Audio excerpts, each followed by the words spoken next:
Hello friends, welcome to Student Corner. Today we will have a discussion about some important problems in class 9. Now coming to the first problem. The volume of a right circular cone is 9856 cm cube and the diameter of the base is 28 cm. Find height of the cone, slant height of the cone and curved surface area of the cone. Now draw the picture. This is the cone. This is the diameter from this point to this point. Half of the diameter is the radius, that is r is equal to 28 by 2, which is 14 centimeter, and height is this. This is the slant height L. And the volume of the cone is 9856 centimeter cube and diameter of the cone is 28 centimeter and radius is 14 centimeter. Volume of the cone formula is 1 by 3 pi r square h. Pi value is 22 by 7. Now substituting all these in this formula, we will get this. And by calculating and cancelling, we will get 48 centimeter height. Now coming to the slant height of the cone. Formula is a triangle. This is the hypotenuse. And the formula is L square is equal to r square plus h square. R is 14 and H is 48. By substituting and calculating, we will get L is equal to 50 centimeters.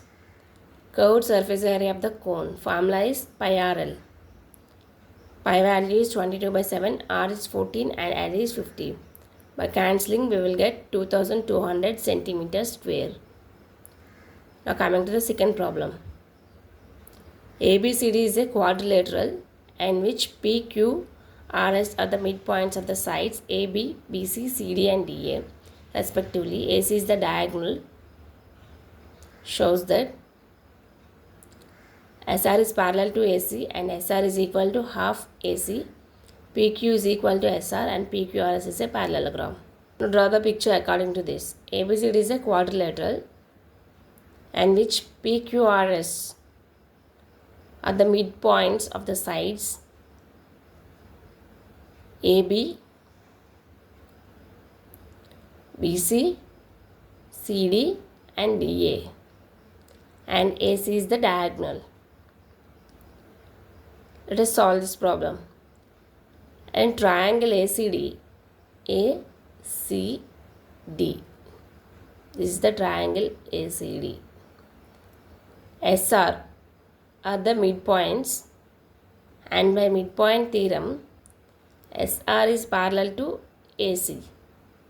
Also SR is equal to half of AC. Directly given. And this is the 1. In triangle ACB, PQ are the midpoints and by midpoint theorem PQ is parallel to AC and PQ is equal to half AC. By comparing 1 and 2, we will get directly PQ is equal to SR and also PQ is parallel to SR. As PQ is parallel to SR and PQ is equal to SR, therefore PQRS is a parallelogram. If one pair of opposite sides are equal and parallel, then it is a parallelogram. Now coming to the next problem. The following table gives the lifetime of neon lamps and number of lamps. Represent the given information with the help of histogram. Also draw a frequency polygon for the given data on the above histogram. Now take the x-axis lifetime and y-axis number of lamps. First, the lifetime is 300 to 400 hours. That is from 300 to 400 hours. And the number of lamps are 15. 15 is like this. Hence we drawn like this. Next 400 to 500 and the number of lamps are 55. This is the point. Hence we draw like this. Next number of lamps are 60. Hence we draw 500 to 660. Next number of lamps are 85. 85. So we draw like this. Next, number of lamps are 75. This is the point, 75. Next, number of lamps are 60. 60, 800 to 900. Next, number of lamps are 50. Histogram is completed. Now draw the frequency polygon. For frequency polygon, should take midpoints for each of these. That is 300 plus 400 by 2 is equal to 350.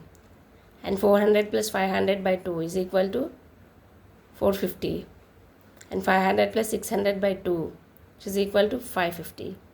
Like this, all the midpoints are taken and connected each other by drawing a lines like this. This is the frequency polygon. Thank you. Please share and subscribe my channel.